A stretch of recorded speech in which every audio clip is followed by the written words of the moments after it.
కులం అనేది వృత్తిని బట్టి వచ్చేది. కమ్మ కులానికి కమ్మ అంటే అమ్మ లాంటి వాళ్ళనే ఆలోచన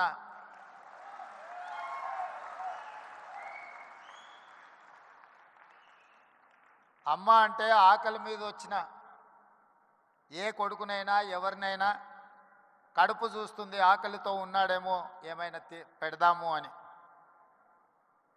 అందుకే కమ్మవారు భూమిని నేలను నమ్ముకొని వ్యవసాయం చేసి మట్టిలో నుంచి బంగారాన్ని తీసే పంటలు పండించి 10 మందికి సాయం చేసే కమ్యూనిటీ కమ్మ కులం.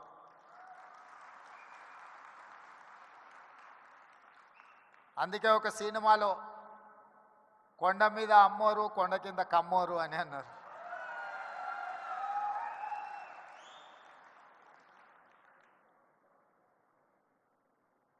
నేను మామూలుగా మా మిత్రులతో అంటుంటా, కమ్మాస్ ఎక్కడున్నారో మనం గుర్తుపట్టాలంటే పెద్ద రీసెర్చ్ చేయాల్సిన అవసరం లేదు.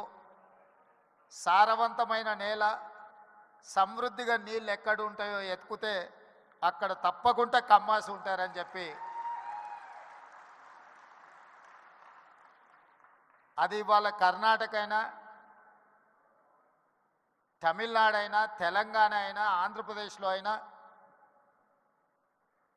ఎక్కడ చూసినా సారవంతమైన నేలలుండి మంచి పంటలు పండించగలిగిన, మంచి పంటలు పండుతాయన్న భూమి ఉన్న ప్రతి దగ్గర కమ్మ సోదరులు అక్కడ ఉంటారు. వాళ్ళ ఆలోచన ఎప్పుడు కష్టపడాలి, పంటలు పండించాలి, 10 మందికి ఉపయోగపడాలి, 10 మందిని ఆదుకునే ఆలోచన చెయ్యాలి అనేదే ఆ సామాజిక వర్గ నేపథ్యం.